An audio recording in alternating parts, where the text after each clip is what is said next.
let's try this again. Take two. And this time we're going to try it with hopefully the right sound coming out. Welcome back, everybody. I'm Scott Wilson. I'm Steve Strobridge. And we're here for episode 28, wishing everyone a Merry Sithmas, since it is literally the day after Christmas. Did you have a good Christmas, Scott? Yes, I did. I did. Can't complain. And we're live in the studio, in a new studio setup. We got our professional microphones going. We got our little mixer here. Got a little green screen going on here. We're kicking it up a notch, hopefully. Now all we need is good content, right? So the main thing we're going to talk about today is, what movie did we both recently see, Scott? Avatar: The Way of Water. Avatar: The Way of Water. And since it's the day after Christmas, I thought we might just spend a minute going over some of our favorite Christmas memories. And so we'll call this segment Merry Sithmas. You want to kick it off, Scott? Any fond things, Christmas memories you have growing up? The first one that comes to mind is the Christmas of '86. I remember my father was in Georgia. He was preparing for us to move down there. He went down there beforehand to buy a house and secure a good job, all of the preliminaries. And me and my mom were still in the Bronx, but he sent enough money to get me presents. So I remember I got Jetfire, the Transformer Jetfire, known as Skyfire on the cartoon. I got about 3 G.I. Joe action figures. I remember I got one of the Dreadnoks. I got one named Barbecue, and I got Bazooka, I believe. So this was the new generation of G.I. Joe, not the old Hasbro 12-inch. No, this was the one that began in '82, I believe. They had the syndicated cartoon and the Marvel comic, the smaller version that was meant to compete with Star Wars. Gotcha. Right. But that was a good Christmas. 86. What else did I get? I think there were some other things. I remember I got robotics. And this was the Christmas of '85, not '86. I'm sorry. The Christmas of '85. Sorry, folks. I misdated that one. Put the wrong timestamp on it. It was the Christmas of '85. I got robotics because that had also a cartoon. There was a sort of variety show that Marvel and Sunbow Productions had that came on Sundays up in New York, and it had Bigfoot and the Muscle Machines. It had robotics, and I think Gem and the Holograms, if I'm not mistaken. But Gem, like G-E-M, Gem? J-E-M. Oh, Gem, yeah, J-E-M. And they were kind of like rock stars or something, but they also had superpowers. Yeah, they were holograms. Okay, yeah, I'm ashamed to admit somehow I remember seeing that on the I cartoon line. I never watched it. I used to watch it because anything that had the Marvel name on it. Was that a Marvel production? Well, Marvel, they had like some kind of partnership or something with a company named Sunbow. That was the ones that did the Transformers cartoon, the GI. If you looked at the end credits, you would always see like Marvel and Sunbow. And Sunbow also did like the Spider-Man and His Amazing Friends and Incredible Hulk and stuff like that. Gotcha. So. Okay.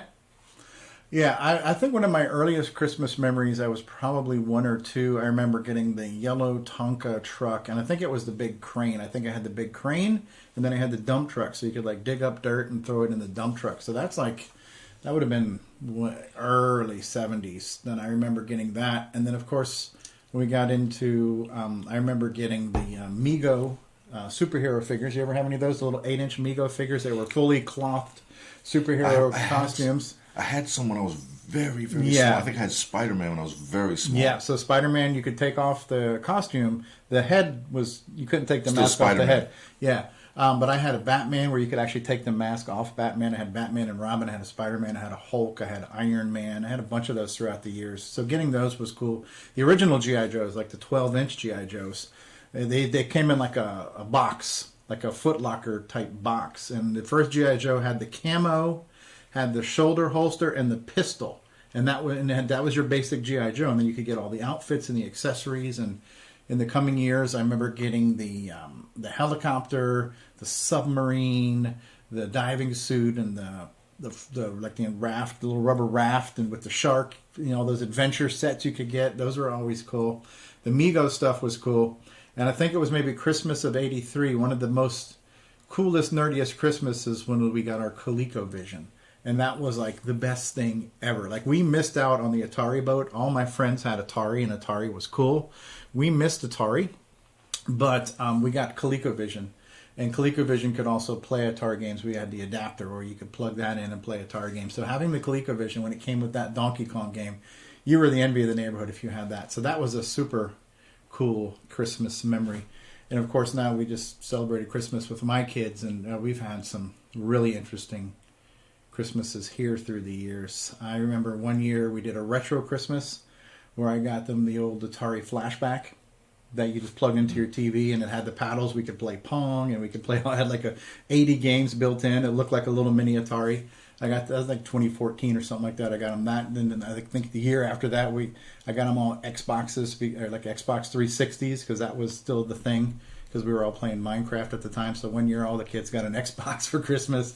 But yeah, we've had some really interesting Christmases with the kids too. So it's nice to have like your memories of your childhood Christmas memories, and it's nice too when you become a parent to have some new memories with your kids and the stuff that they want to have. So yeah, so hopefully everybody watching now or listening later, hopefully you guys all had a Merry Christmas and you have a Happy New Year and Merry Hanukkah and Happy Kwanzaa. Is it Merry Kwanzaa, Happy Kwanzaa? I'm not sure how you use the right. Usually Happy Kwanzaa. Happy Kwanzaa and Happy Festivus for the rest of us. So whatever you celebrate or don't celebrate, I hope you're just having a great end of your year and all that good stuff. So enough on the Christmas memories. Excuse me, hiccup. Let's jump into what we want to talk about this week, because we've both seen it. But the latest movie, Avatar with The Way of Water? The Way of Water. The Way of Water. So you want to kick off your initial reactions on the movie? Okay, Avatar, The Way of Water. I'll start off by a mini review of the first one, just to give people some perspective on where I'm coming from, so they can apply that to the review of the new movie however they wish, or they don't have to apply it. I saw the original 4 times in the theater. It's one of my fonder memories, one of the better experiences I've ever had in a movie theater in terms of like pure spectacle, and something that kind of took me back to those days of waiting in lines around the block for Return of the Jedi or going to see Jurassic Park for the first time. It really kind of took me back to those days. I think it was a grand experience on the big screen to see it on an IMAX screen with 3D. For me, it lost a lot in home viewings. It didn't really hold up. I don't really hold that against the film itself. I just think it's something that James Cameron designed to be the kind of attraction that you pay to go see on a big screen with a lot of people. It doesn't really function the same when you're at home and you're watching your own home theater, no matter how big the screen and how good the sound system.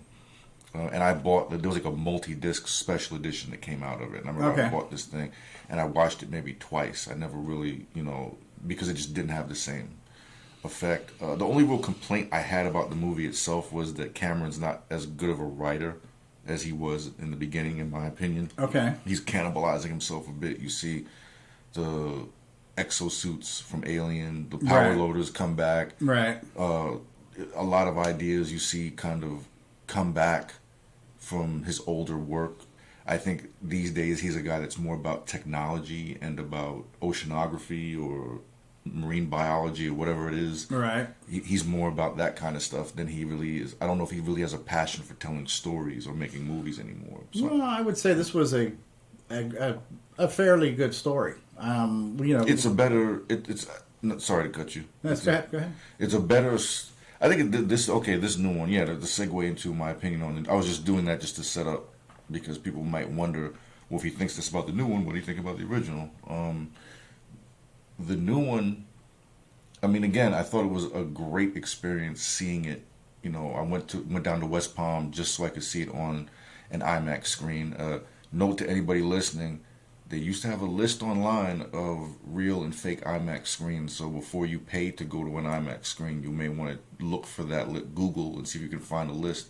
Because not all IMAX screens are real ones. I don't know if that's still a thing, but I remember about a decade ago that was a big thing. Well, is it the screen that makes it IMAX, or is it the projector?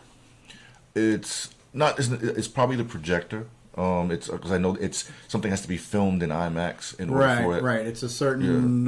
There's a certain resolution. There's certain frames per second. It's a certain aspect ratio. It's not quite as wide. It's more square. So a lot of these movies that are IMAX experiences, the whole movie, like I remember when the Batman with the Joker came out. Dark Knight. Yeah, it had IMAX sequences, so you could see it kind of go square. Christopher Nolan's yeah, known for and then that. it went back to even on the Blu-rays, you could see that happen. Yeah, so I remember seeing that Batman in an IMAX in West Palm down there, downtown City Place.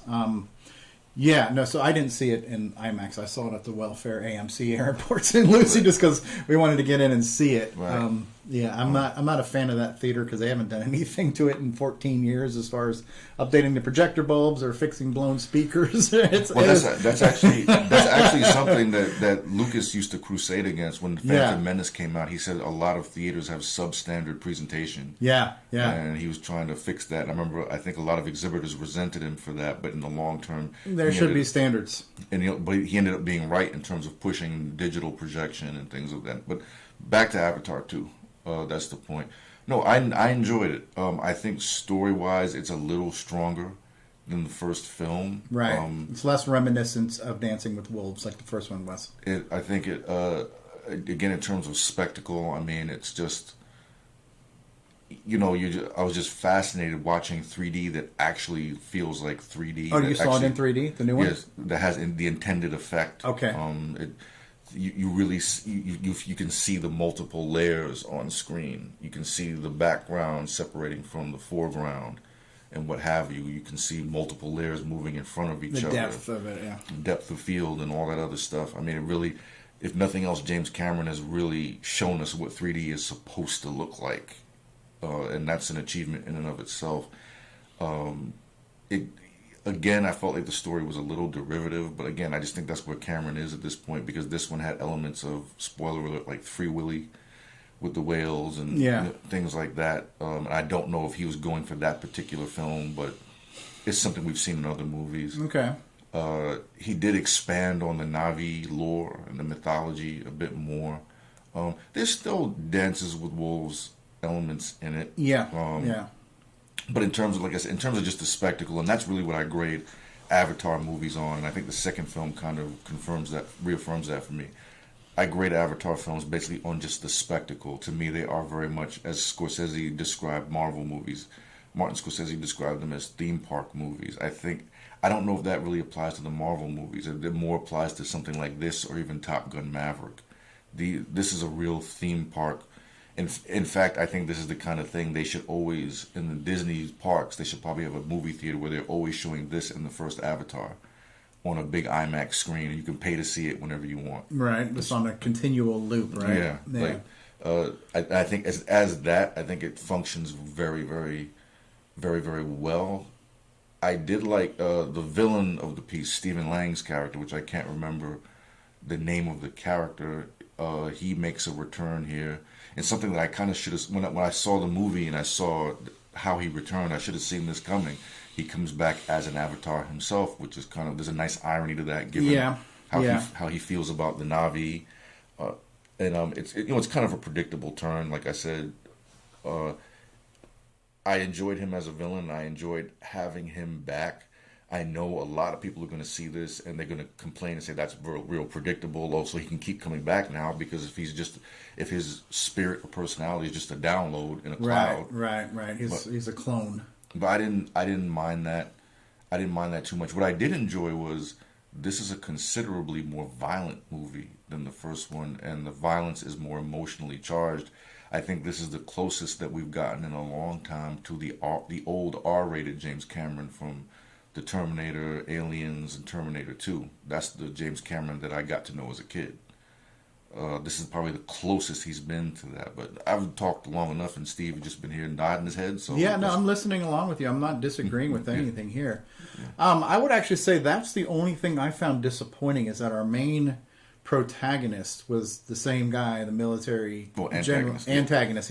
And his motivation was just revenge, where you killed me, so now I'm going to kill you back. I felt that to be a little bit kind of cheap and unimaginative.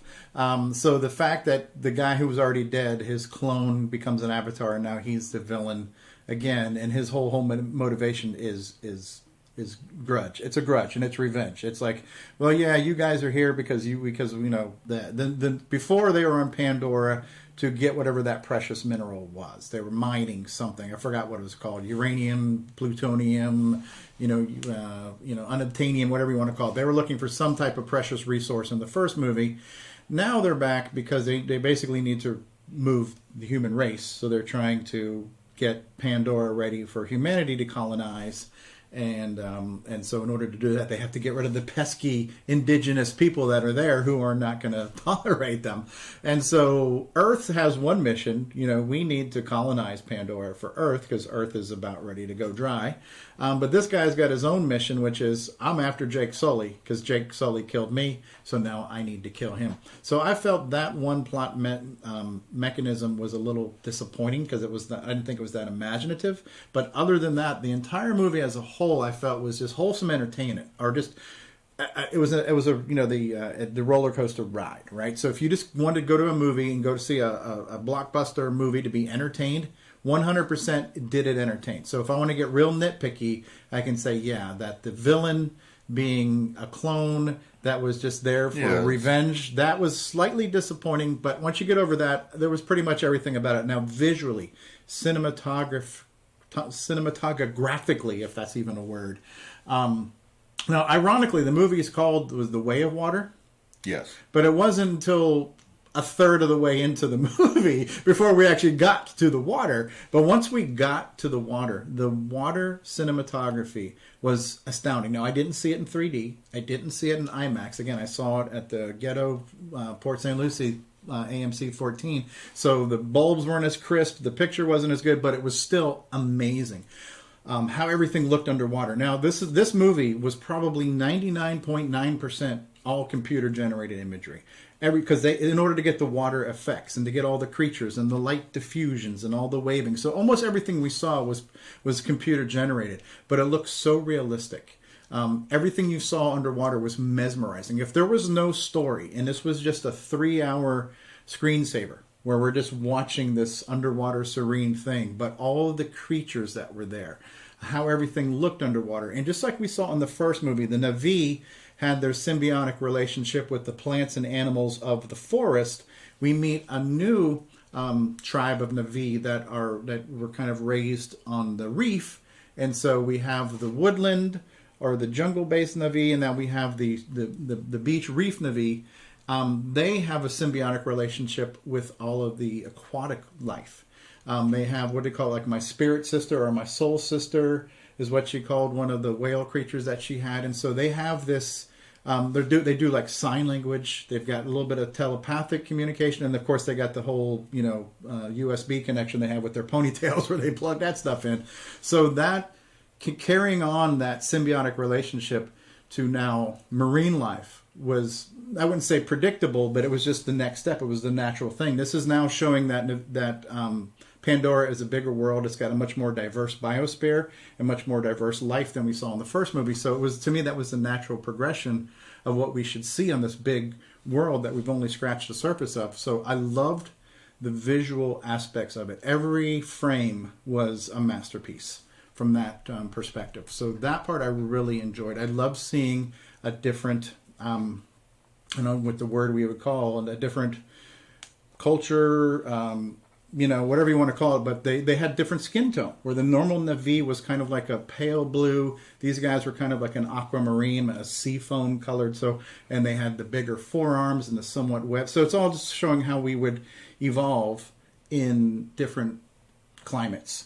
Right, so people who've lived in the snow, Eskimos, are used to colder weather because generations have lived there. The same thing here. These guys have lived on the water, so they've adapted to that. So that was really cool too. So that aspect of it, the only main nitpicky thing I think of is just the way they kind of crowbarred the enemy in, and that was just based on personal vendetta. But that's probably what drives all bad guys anyways, right? Personal vendettas. But the movie was a great action movie. Really touched on family. Again, getting into harmony. You were talking about maybe the Free Willy thing. I think the undertone to both of these movies has been kind of a statement social commentary on what we're doing to our own planet environmentally and ecologically. So there's definitely an environmental statement there. And just like what we see happening now, where they have those big ships out in China that will catch a shark and cut off its fins to make shark fin soup and then throw the rest of the shark back in the water and waste the whole thing. We saw some of that where they're wasting these incredibly intelligent, magnificent creatures because they can get like a vial's worth of this magic elixir, and then they just wasted the whole other creature. So we're seeing some echoes of what's happening here. So that social awareness, that kind of environmental awareness was neat. Like you say, the action was next level.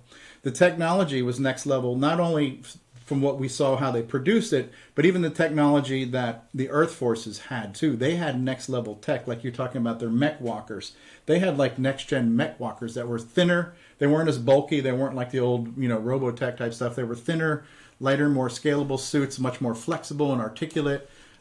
They're the watercraft, the warcraft, all these machines of destruction were next level too. So that was kind of neat to see what had happened there. Now in our timeline, it's been roughly 10 years from the first movie to the second. In this one, I think it's been probably more because Sully's kids are like, some of them are teenagers. So it's probably been 15, 16, 17, 18 years. Well, keep in mind, we don't know how the Na'vi age. How they age and what their year is like compared to ours. Right. And these Na'vi creatures that are like whales, they carry some sort of... They carry something that halts the aging process for humans. Right, so right. Who knows how they age? Right, so we don't know how time passes on that planet. But he's got teenagers. He's got a whole litter of kids, various ages. The other thing that I thought was really interesting was their adopted daughter. Do you remember her name? The one who was the... No, I can't remember. Now, what's the name of the spirit of the planet? The mother goddess. Oh boy, we're really not doing well with the names. Yeah. So anyways, we'll call her Gaia, whatever her name is, right? But I think it starts with the Mari or Maya, something like that. But there's that spirit of the planet, the mother, right? The kind of the god of that planet. So an interesting element too was that, in the end of Avatar, Sigourney Weaver's character, who was a scientist and was also an avatar who was helping, kind of bridge those relationships, she dies, but somehow her avatar body, which is still organic and biological, the avatar has like an immaculate conception and has a child. Now, there's no speaking of who the child was. So you could say maybe her and the guy from Bones, the scientist guy who was in the Bones show, maybe they got it on behind the scenes. Or we could allude at this immaculate conception, and she is almost like the Messiah or the Jesus of this planet, where the planet God, the mother spirit of that planet, conceived the child in her biological body. And this child, because you notice she's so much more in tune with the planet. Yeah. She can breathe underwater a lot longer than her siblings can, and they're all woodland based, jungle based ones. So, but her time underwater was much better. All the little starfish and little jellyfish things that were all kind of coming to her, and she can kind of control things underwater. So she has got a next level connection to the planet and the symbiotic relationships. So that it is not implicitly said, but we can infer that maybe she has got this stronger spiritual connection, and she is kind of like a Messiah type thing. So now we're not only getting into a lot of ecological and environmental social commentary, but even a little bit of religious possible potential commentary too. But it's not obvious, it's not blunt force, you're not being beat over the head with it, but we can all draw our conclusions on what that's supposed to mean. But solid quality entertainment, 3 hours. It's a 3-hour movie, right? It's over 3 hours. So I'm not sure how good your bladders are, but take that in mind that maybe you want to dry yourself out and drain yourself dry before you get in there. And now I had to take, I think, 2 different potty breaks that are in the movie. So I tried to pick the parts I figured I would miss the least on. But yeah, I would definitely see it again in the theater. I remember we talked about this in the news, how he's saying it's got to make, $4 billion to well, okay, to keep that in perspective, right now the movie, I was looking at the box office so far, I think it's at 900 million right now. So it's close to $1 billion. It's only been out like a week. So that's domestic only? Yeah, no, that's not. It's okay. Worldwide. Worldwide. But okay.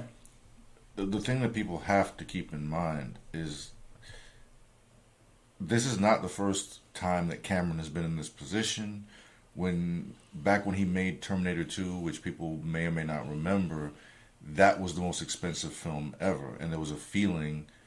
At least it seemed like the trade papers and the press was reporting that in Hollywood they were feeling this can't make the money back. It's an R-rated action film starring Arnold, who was the biggest star in the world at that point, but he hadn't had a hit of that magnitude yet that could justify that price tag. And then it ended up it cost $100 million. I think it ended up making $400 million worldwide. Okay. So and a movie. Conventional wisdom is a movie has to make 3 times its production budget in order to be considered profitable. So it made 4 times that. Okay. The same thing, and then 6 years later, Titanic, supposed to come out summer of '97, got delayed. It was so expensive it took 2 studios to finance it. And again, the stories from the trade papers and the press were just not kind, and they thought Cameron was going to fall flat on his face, and this was going to end him. The opening weekend numbers came in. I think it was 25 million. I mean, somebody who's listening can probably correct me if I'm wrong. Made 25 mil. They were saying it was a disaster until the next weekend it made that same amount, and the next week it didn't have that steep drop, because even some of the biggest hits that Marvel's had. Titanic was in the theaters for what felt like a decade. Yeah. It was in the theaters for a long time. But since the 90s and even the early 2000s, these movies, even some of the biggest hits, have kind of steep drops in the second weekend. Okay. But the Titanic and Avatar perform more like a movie from a different era. From like the 70s or the 80s, yeah. Where they kept going and they were in theaters for much longer. Yeah.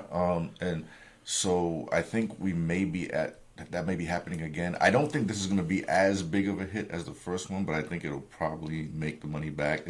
I think it has to make. A friend of mine said $2 billion to make the money back. The first one made $3 billion. Okay. So I think it's doable. Because Cameron plans. I think was it 3, 4, 5 more of these. Right. So this is Avatar 2 technically, and from what I remember hearing, depending on how well it does, if it does super well, they'll possibly make 5 movies in total. If it does reasonably well, then they'll make 1 more, and it'll be a trilogy, and they'll end it on the 3rd movie. So we're going to get at least 1 more movie. But depending on how much money this one makes, we might get a few more than that. I felt it was a great companion to the first movie. It wasn't completely predictable. It wasn't completely cliche. Lots of action, lots of eye candy. Like you mentioned, lots of guns and ammo, right? A lot of big budget explosions and warfare. In this timeline, basically at the beginning of the movie, they give you a little catch-up. So they're basically saying that after the end of the first movie of Avatar, we basically kicked all the sky people off the planet, with the exceptions of some scientists and people we thought were cool, who were cool with us. But they got rid of the sky people, right? They're like, get off of my lawn, get off of my planet. So they're basically telling us what happened since the end of the first movie. So they got rid of all the sky people. Now, in the time between when they left and this movie starts now, sky people realize, sky people's us, Earthlings, we've decided, well, the planet Earth, we've just blown it to crap. We've exhausted our resources. Pandora's a beautiful, lush planet. We're going to go back. We're going to colonize Pandora. So now the sky people are back on Pandora, and they've been there about a year. Again, I don't know how many years in the timeline of this movie universe has elapsed, but one of the statements they made was, we've been here a year, and in the year we've built up, we've been able to build more than we did in 20 years before that, because their technology to produce things, they've got all these nanobots and all these machines making things, so they've built out all of this compound and this whole big military base and research center and science center. They've got so much technology. So in the year that we Earthlings / Sky people have been back on Pandora, we have set up a pretty good foothold there, and we're back to our Earthling shenanigans of raping the planet and just robbing it of all its resources and indigenous species and people. And then, of course, now the Na'vi have upped their game, and they are now doing all kinds of raids against the sky people and kicking their asses and taking their guns and their ammo and their spaceships and their land vehicles. So now the Na'vi are pretty well armed as well. So it's no longer like the Wild West where the cowboys come in with their guns and the Indians have their bows and arrows, right? It's a little bit more of an even match. Well, not to cut you, there's one thing I want to talk about with the main character, with our protagonist, Jake Sully. And there's one thing, a conclusion I came to. I don't know if this was intentional on Cameron's part. Jake Sully, in my opinion, is kind of an a-hole. He did come... Well, because, you know what it is, though? I don't disagree with you. But I feel the reason why he is more of an a-hole this time around is two reasons. Number one, he's a parent. And once you become a parent, in order to do what's best for your kids, you kind of have to be an a-hole to your kids in a way. But yeah, he was more of an a-hole than he should have been. He should have been more of a sympathetic father. But I believe he was probably doing what he felt was best, because we're back in the same thing. We are now fighting for our lives. We're fighting for survival. And my kids need to be strong. And this is one of the comments that his wife sent to him: is, we're a family. We're not. These aren't just your soldiers. These are your kids. We're a family. So don't talk to them like they're your... Oh, well, I was going a bit beyond that stuff. I mean, that stuff didn't really bother me, because I can understand why he was treating his kids like that given the circumstances. What I mean more of is, this guy, even before he fully became he decided to live as his avatar and not as a human, this guy has brought a lot of destruction to the Na'vi people, and now he's doing it to various tribes. Like in the first film, he kind of, and that's not to say that he's evil or something like that, but I mean, he brought about the destruction of their tree. He caused the whole war. In the second film, he's bringing war to other tribes, and that's kind of a theme. And again, I don't know if that's something that Cameron is trying to actively comment on, or if it's unintentional, but it just sort of plays out that way. Okay, I mean, that's a fair observation. I feel like in the first movie, the war against the Na'vi was already there. He was almost like their savior, because he kind of empowered them to figure out how to fight back, because he understands the mental strategies and of the humans. I think he was an asset, and that war was inevitable. I don't feel like he brought that war, but I think he helped end that war. Now in Avatar 2, he thinks he's helping those people by leaving, because they're coming for him. And of course he moves to the beach, and now they're looking for him. So now he brings the danger somewhere else. But unfortunately, in trying to help one group, he ends up endangering another. I don't think it was completely selfish, but it was inevitable based on who's after him. But yeah, that's just kind of the nature. That happens in a lot of the fiction that we watch, is that the hero has to deal with the fact that being a hero brings the baggage, and unfortunately, those around us become collateral damage. Well, in a weird way, and this, again, spoiler alert. I mean, well, every show we do when we do these reviews, there's going to be spoilers. So I kind of thought in an odd way when his oldest son, when Jake Sully's oldest son was killed, I think that was in an odd way sort of penance, or unfortunately things out, Yeah, that was the big wake-up call, that you can't be the uber asshole dad. And that it took losing his oldest son to realize how important his younger son was too. And so that there was that kind of... And also that if you can, as long as this war continues, this sort of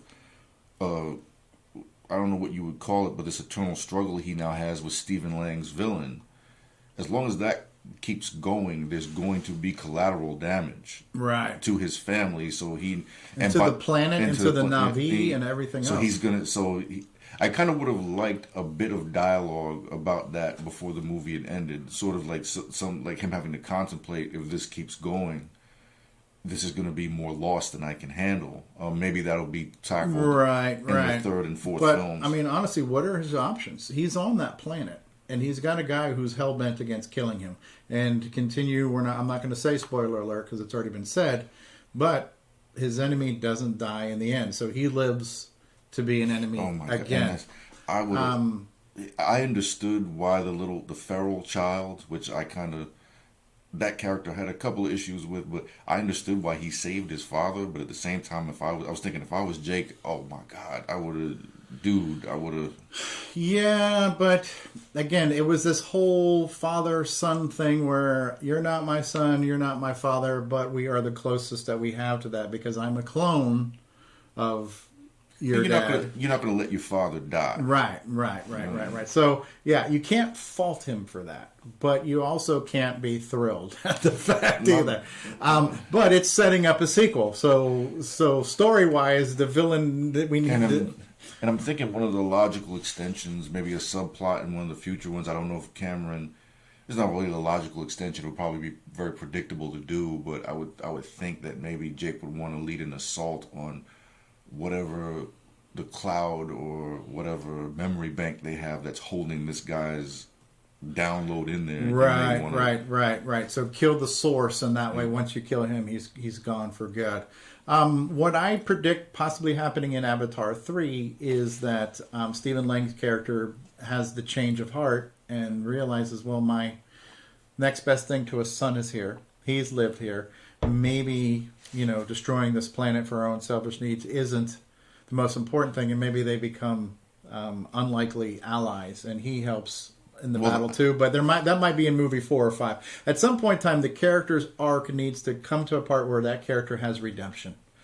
Well, the irony is that Stephen Lang is now, for all intents and purposes, a Na'vi himself, a synthetic Na'vi. Yeah, but he's Na'vi. an avatar. Yeah. So, it's kind of strange because now that brings a kind of a self-hate element. Yeah, true. It's like, you're basically killing off your own people in a sense. I will say one thing, and I'm not saying this in a creepy, pervy kind of way, but the one thing that I could not get out of my head the whole time was the amount of butt cheek that was in this movie. There is so much, because everybody's wearing like loincloths and wearing, indigenous wear. I've never seen more butt cheek in any movie, including a porno, in my life. And it wasn't gratuitous or anything else, but there was just a lot of butt. Well, it's a lot of blue butt. That's one of the things that that for me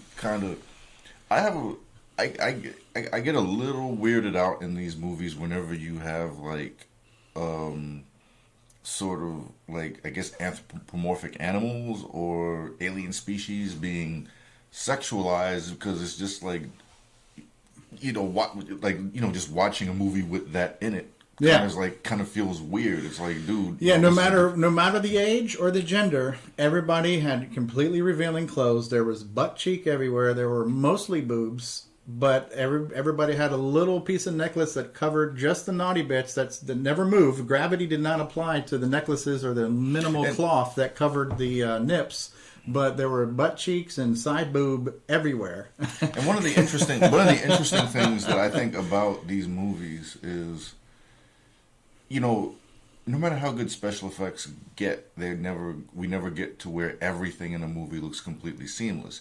The Na'vi, to me, still don't look 100% real, but there's something that Cameron kind of gets it far enough to where you kind of accept it after a while. Even though it still doesn't look right. You know what you're looking at is basically a cartoon, but you kind of just accept it. It's believable enough where you buy into it. Yeah, and so the term for that is what's called the uncanny valley, right? So where something doesn't look natural, there's a uncomfortable point where it doesn't look completely fake, doesn't look completely real, it's just off, and it becomes very disturbing. And one of those movies was the Christmas Carol and the Polar Robert Zemeckis, right? Yeah. Robert Zemeckis' Christmas Carol and the Polar Express, where things looked just off enough to just be disturbing the whole time. So this was not a case of the uncanny valley. I felt everything looked very organic and natural and photorealistic. I felt like the eyes were very expressive, the lip syncing. The performance, because everything was motion captured, so all the performance, the physicality of everything felt real. I'm very glad that within less than 10 minutes we went from subtitles to the universal translator kicked on and everybody's speaking English at this point. Because if the whole movie was subtitled, that would have been really disappointing.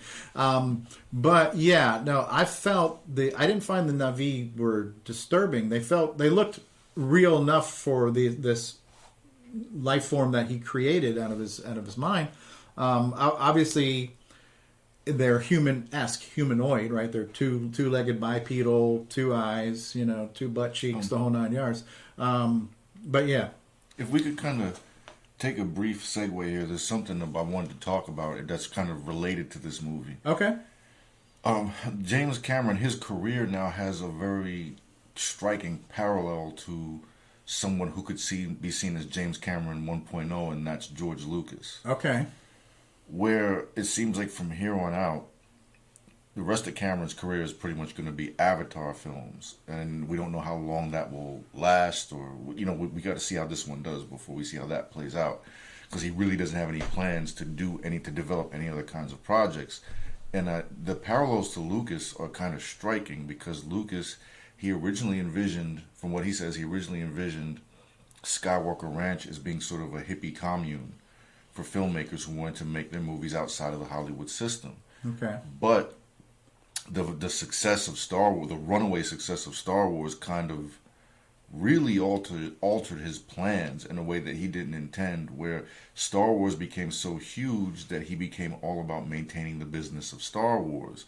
And then that got sort of compounded by the success of Indiana Jones, where now Lucasfilm is sort of mainly about maintaining its two biggest IPs, franchises, which happen to be the two, one is the biggest franchise in movie history, and the other is one of the biggest franchises in history. So we never got to, because the Lucas that existed before Star Wars was much more of kind of an avant-garde filmmaker, much more experimental, much more a guy that, like Cameron, was into technology but not really into narrative filmmaking. And if you see his original science fiction movie THX 1138, it's totally, like I said, in Andor, the prison segment paid homage to THX 1138, right. But it's not, any Star Wars film fan that hasn't seen THX it's not what they're going to be expecting, considering who George Lucas is now. It's really just trippy. It's a far departure from its humble beginnings. And I've always felt like Lucas has resented the success of Star Wars and Indiana Jones to a degree, because I think it probably derailed, because he never really did anything else. As far as story-wise, he also did Willow.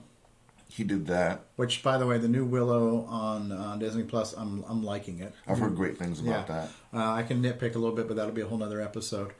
So he did Willow. Not a lot of other stuff, but what I will say about the hippie commune thing, so ILM, Industrial Light and Magic, he had to build that because it didn't exist. So in order to do the special effects that he wanted to do Star Wars, he had to build Industrial Light and Magic. And so while George Lucas himself may not have done as many movies and painted as many masterpieces on canvas as he wanted to, he created the visual effects industry, and ILM has been the premier VFX shop for almost every movie that's been made since Star Wars. And it's only been in the last 10 years or so that there's been other studios. Like we talked about James Cameron. Well, it was Weta. Weta. Now, Weta was the main shop. Weta. New Zealand, the guys who did the Lord of the Rings, Peter Jackson's Lord of the Rings. So Weta, they did the visual effects for this, but ILM was the original company that was designed to do visual effects, special effects for movies, and there's been a ton of movies that have gone through ILM. So, and he also created, at the time, what was known as the Edit Droid, which was non-linear video editing, which is what everybody does now. That has become a system that's known as Avid, which has been released where anybody can buy Avid systems. So most of the video editing that takes place is done on an Avid system that he had to pioneer and create the tools he needed to do what he wanted to do. If you remember the prequels, episodes 1, 2, and 3, those were the first films that were shot 100% digital. So he also pioneered digital cinematography. And at the time, those cameras, we went back, they had gotten film cameras small and light enough where you could do hand cams, shoulder cams, steady cams. The digital stuff was big, bulky stuff, again, that was hard to do. But now everything is done digital. So I agree, he hasn't made as many movies, but he has done enough for the industry that he's got nothing to be ashamed of. Oh no. His achievements overall, though, that can't be argued with. It's just I wonder what the filmography, and like with Cameron, like his output beginning, really, I think the first indication was that 6 years between, well, it wasn't, actually no, because he did True Lies in 94, so it was only 3 years. But the chasm that was between Titanic and Avatar was 97 like 10 years. 12 years. Yeah, 12 years. Like there's 10 years or so between Avatar and Avatar 2. And his output slows down so much. And then, like, I remember this, this is the guy Spider-Man as a movie franchise partially got off the ground because of him, because of the script treatment that he wrote. Because after Terminator 2, I still remember when Stan Lee was on Good Morning America. This was following the success of T2, and they were talking to Stan Lee just about the success of, because I think at that point Marvel was having its 30th anniversary. The Marvel Universe was having like its 30th anniversary or something. Spider-Man was having his 30th anniversary. They were talking to him, and he said, he said, we have a big project in the works now. James Cameron, who did T2, he's doing the Spider-Man movie. And I remember when he announced, and I remember just being so excited about, whoa, he's doing Spider-Man. And then for a few years, there was big talks about, they announced it on MTV that he was doing it. And as a matter of fact, there's some of those images that just were circulating recently of the picture of like Spider-Man climbing up a glass building, like looking down, that shot. So there was a couple of those, and they had one in the red and blue suit and one in the black suit.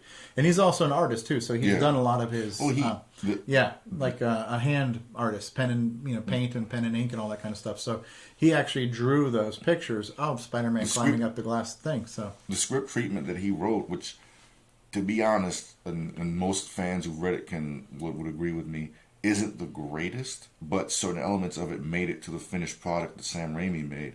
The organic web shooters, that was originally, I think he's the one who came up with that. The upside down kiss is a modification of a which is an homage to a scene from one of the comics. It's also a modification of a full-on sex scene that Cameron wrote for Mary Jane and Peter Parker atop the Brooklyn Bridge. Okay. Yeah. Again, his script treatment was pretty crazy. Yeah. Okay. I mean, now my gears are turning, and I'm thinking, if I'm Spider-Man, now that you've planted that seed, there's some things I would certainly like to try. Yeah. But do we want to see that on the screen? They toned it down. Maybe Spider-Man the porno, but he had that. He had that. He had, there was supposed to be a small drama he was going to do just to show he could do that, about someone who suffered from multiple personality disorder called The Crowded Room. Okay. Which I remember, again, they announced it, but it never really got made. And then after the first Avatar, he was reportedly going all over the place in Japan, buying the rights to all kinds of anime properties. Okay. And the only one we've seen that he produced Battle Angel Alita, which I liked. Yes, that was good. But Robert Rodriguez directed it.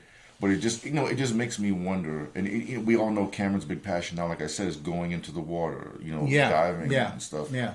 But it just makes me wonder. I know that everything is a loss and a gain, but it just makes me wonder, if he was still as driven with filmmaking, what could we have gotten? Right. Well, I know we talked about this in some of our previous episodes where we've talked about sequelitis, right? And we talked about, and so the fact that James Cameron has done as many blockbusters as he has, you wonder, is he still able to? Right. And he did. So Avatar was a huge success. Avatar, The Way of the Water now is a huge success. So you could say, has he lost his edge?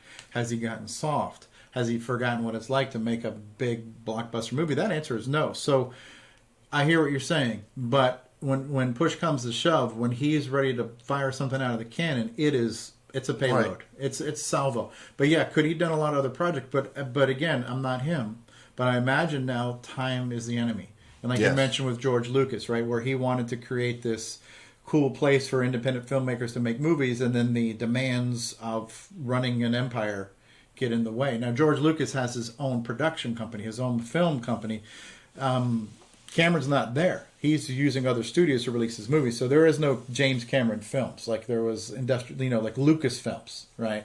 So, but he's made enough big movies where I think the responsibilities of those, and I think he's got to pick and choose how he spends his time and the projects he needs to do. Yeah, but if he had, you can't say he hasn't had enough time. He's had 10 years between major projects. It's not like he doesn't have the money. So what else can he do? And especially now on the heels of this success, how busy is he going to be cranking out 2 to 4 more episodes or sequels to this Avatar franchise?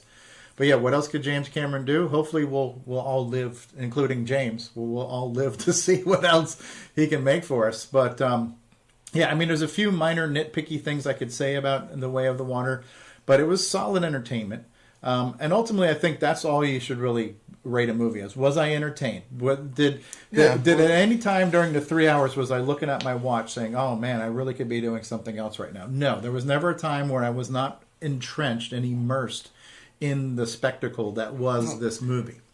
Like I said, I mean, in terms of spectacle, I would like to reiterate. I think that they should be showing this on as one of the attractions at Disney World, and the Pandora should be. And supposedly Disney World has a ride in Animal Kingdom that's based on Pandora, so they should make that like on a continual loop there. And like I said, I like the brutality of the action. I mean, the 3D is amazing. I like the scale of the big battle scenes and set pieces. I mean, all that's great. Like I said, in terms of an experience, I really enjoyed it. Like I still have issues with the story. I still have issues. I think that the middle section of the film is a bit long, but like I said, I enjoyed it as a whole. Right. So, did the movie need to be 3 hours? No, but if you're paying $15 or more, do you want to get the most bang for your buck for that $15 to $25 ticket price? Then yeah, he gave you. And I'm sure that when the Blu-ray comes out in the digital editions, there's going to be deleted scenes and extended cuts and things like that. But a 3-hour movie, I just remember, what was it, the third Lord of the Rings movie that comes out, and it was at one of the award shows. I forgot who it was. If it was. Anyways, one of the comedians is like, how can it win an award for best editing when it's 3 hours long? You know what I mean? It's just like, it's a 3-hour freaking movie. That's like, could it have been shorter? Could we have cut out some of the, but it wouldn't have been a roller coaster at that point. It just would have been an uphill the whole time. So, solid entertainment. I can't wait to see where it goes. Now, you brought a special, thing to show, right, Scott? You want to show it? And hopefully the green screen won't mess with that. I'm hoping it doesn't, because it kind of has a greenish color to it, but it's one of the... If you hold it in front of you, then it's... But yeah, the green screen is the crab walkers. Yeah, so that was really neat, too, how they modified the vehicles to behave like organic creatures. Yeah. Well, sea life. Sea life, yeah. Yeah, so having crab-like vehicles that could transform. Yeah, it was like a little bit of Transformer stuff going on in these things too. How they could change shapes. Well, it's a combo. You have sort of Cameron sort of cannibalizing some of his earlier. It's a combo of one of the submersibles from the Abyss and the power loader from Aliens. Right. It's kind of smashed into one. Cameron definitely has, and I guess that's the anime influence in what he does. Because from what I understand, like I said, I understand he's a huge fan of anime, and from early on, it's kind of when you think about the power loader in Aliens, that was before anime was in any way mainstream in America, and he was already kind of introducing ideas. The kind of like the mech, type thing. So he seems to, but I got to revisit Battle Angel Alita. I got to revisit. Yeah, I found that to be pretty entertaining. It seemed like they set it up where there could be more. That was kind of like the origin story of a superhero in a way, and she still has a little bit of that mysterious past. So where that could potentially go. I remember the anime, because it's based on a manga, but I remember the anime being way more violent than the movie actually was. Okay. So, but so no, just in closing, I guess maybe we can kind of put a fork in this review, because I think I would recommend it, and again to everybody, I would recommend going to an IMAX screen and seeing it in 3D if it's available to you. See it on the best screen and presentation you can. See it in 3D. Make sure if you go to IMAX that it's a real IMAX screen, please. But that's the best way to see it. In fact, a few reviewers have said if you don't see it in IMAX, it doesn't make any sense. Okay. And I would want to see it again. Number one, because it's worth seeing again while it's still in the theater, and maybe see it at its full experience, like you mentioned, the IMAX 3D. You down to see it a second time? I could. I mean, that's one of the things you gotta plan out a block of time for. But right. So my time's a little bit more flexible than yours is, but So we'll put a fork in that. Would you give it a thumbs up? Yeah, no, I'll give it a thumbs up. I'll give it a solid thumbs up. So 2 solid thumbs up on Avatar: The Way of the Water. I know we've given away something. We haven't given away everything. There's a lot going on there. A lot of neat stuff. Yeah, there's a lot. There's things we didn't even. I'm thinking there's some pretty major things we didn't even touch on. So, but yeah, if you're a fan of the first movie, you will like this movie. It's not just cheap sequel fodder. There's a lot to chew on there. Good times, good stuff. Is there anything else you've been doing or watching lately? Nothing really major. I mean, I haven't been. I want to watch Willow because I've been hearing things. Yeah, about it. yeah. I'll just briefly say I like it. I like it. There's a few. Again, we live in a time now where the audience is so diverse.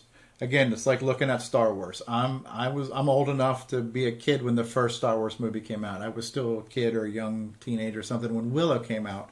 So, is everything we're going to see going to be everything I want to see? Is there going to be something I would prefer wasn't there? Yes. Is there going to be something I wish was there? Yes. So I realize they're trying to appeal to a much broader audience, much more generations than me. So on that part, I get it. But it's a good story. Visually, again, cinematographically, it looks and feels like the original Willow. They're revisiting some of the locations, so there's some familiar places. It is an epic journey that they're on. There's a party, so it's kind of like a party of people going on a journey, the different personalities. The kid who plays Flash Thompson in the new Spider-Man, he's in it. Can't think of his name, but he's good. Okay. So all of that, I would say, is good. I will say one thing, and I'm a fan of diversity and inclusion in general, and just that's me as a person. And I usually don't like it when people refer to mainstream cinema now as being too woke about things. But I think any movie that shows you how life is, there are gay people in the world, there are all different cultures and generations and lifestyles and love affair variations, and I don't judge those. And I think if they're done in a way that's not beating you over the head, but just showing you this is how life is, and we're living in a time where we can do that, I love to see that. And I would never say this movie is woke, but I do feel like in Willow, the fact that they have a same-sex couple, to me, feels forced. Not that I'm against it or I'm judgmental against it or anything else like that, and I won't say who it is or what it is, but it almost feels like, well, we got to put this in here just to be diverse. I don't know, I say that with the precursor of saying I'm not racist or homophobic or any of those things, and I support seeing diversity and inclusion, but when it's done in a way that feels natural and you just treat it like everyday life, it's one thing, and this is kind of like that. But to me, it felt contrived to me, and I'm a very accepting and non-judgmental person. So that's all I'll say about that. Well, I think we're kind of in a space where I think even the professional creatives in Hollywood and even the bean counters and executives in Hollywood, we're still trying to figure out what organic is, because it's only been right. Because no matter what, even when you show a same-sex relationship, it's not real anyways, because they're actors and the story's been written by a writer. Well, not just that, but it's only really, I'd say in recent years, I mean, notably with the Fast and the Furious franchise, where it's been acknowledged, because the general wisdom in Hollywood for a long, long time was movies with black casts aimed at black audiences don't sell well overseas. Movies with diverse casts don't sell well overseas or don't sell to white audiences. But we've had, in the past decade and change, we've had multiple examples of, the Fast and the Furious movies are one of the biggest ones that show that even white kids will come out to see a diverse cast. Black Panther shows that. Yes. Get Out shows that. There's tons of examples. Yeah. So the tide is hopefully changing. So I think we're seeing. I think Hollywood is still sort of learning how to implement some of these things in a way that doesn't offend the communities that they're trying to include and reach out to. Right. So I think there's going to be some rough spots. Yeah, it's a terrible balancing act that you have to do. How do we be inclusive? How do we may not be too offensive to the people who are too sensitive to this reality? And then how do we present it in a natural, organic believable way that doesn't feel like we just put in the same-sex couple to be inclusive. That kind of like the token, right? How do we're putting in a token same-sex couple, just like we put in a token white person or a token black person, because they have to be the token fat funny guy, the token gay funny guy. And the funny thing is, the funny thing is that it's usually not one of the more high-end or quote-unquote respectable prestige films that breaks the barrier. It's usually something like The Fast and the Furious, which that's not it's under the radar. That's not a name. I mean, those movies make a ton of money, but it's not something that is award-worthy or prestigious or is known for making valuable statements about inclusion. But that was one of their franchises at the forefront, because you had Vin Diesel, you had Ludacris, you had Tyrese. You had a wide range. There's a reggaeton star that I can't remember his name. I think Daddy Yankee. But you had this wide array of people from different places, different heritage and culture and races around the world, and that increased the movie's appeal. So these movies did amazing business everywhere. It was almost like it's a multicultural cast. It's like a United Nations, but. In a way, to talk about multicultural, like Star Trek did it in a way during a time when that wasn't the norm. So they were trying to paint a picture of what the future could be like, where all these different countries, where we were at war with Russia, we were formerly at war with Japan, but we're all on the same bridge together. And like you say, it is insulting. Like you said, it is insulting when you can feel the air of tokenism, where it's just like you don't even respect this character.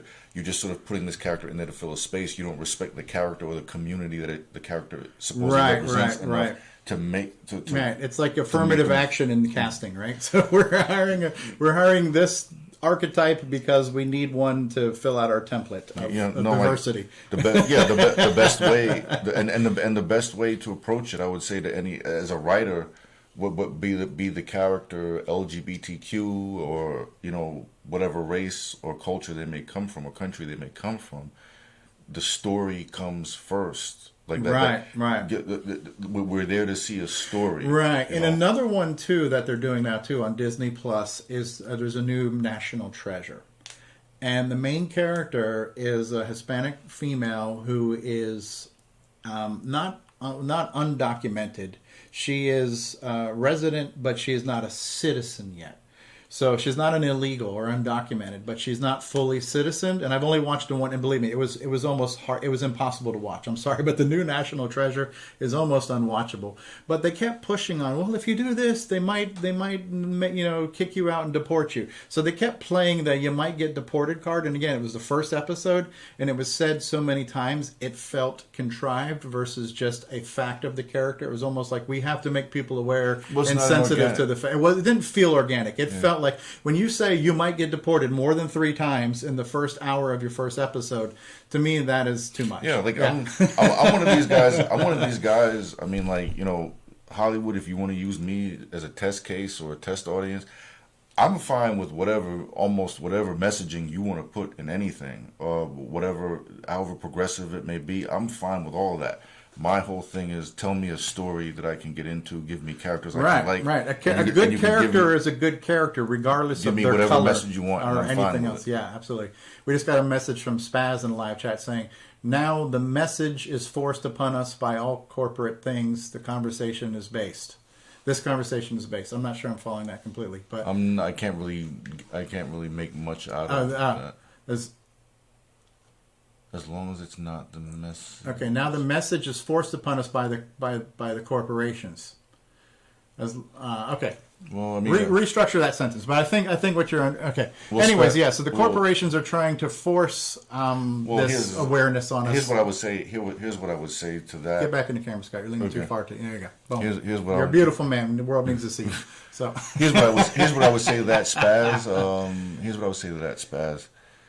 Here's the thing, bro. If you're going to be into all fandom and geek culture, all of these things are controlled by corporations. Disney is a huge corporation. So you're already indulging something that's run by corporations. And I'm not too big on I'm not too big on the kind of messaging that Spaz is engaging right now. I'm really not too big on that because, look, the world is a big place, and you have to, on some level, you're going to have to find peace with the fact that you are but a drop of water in a sea. Right. And that's how I'm going to leave that. Yeah. But yeah, I would, and I think Disney is one of the ones that's mostly under fire of being too quote unquote woke with all of its stuff that it's pushing. And I feel for the most part they've had a really good balance where they've shown things like, especially like in Miss Marvel, showing us that kind of Hindi culture and all these things. We weren't being beat over the head with it. We were almost like we were a visitor.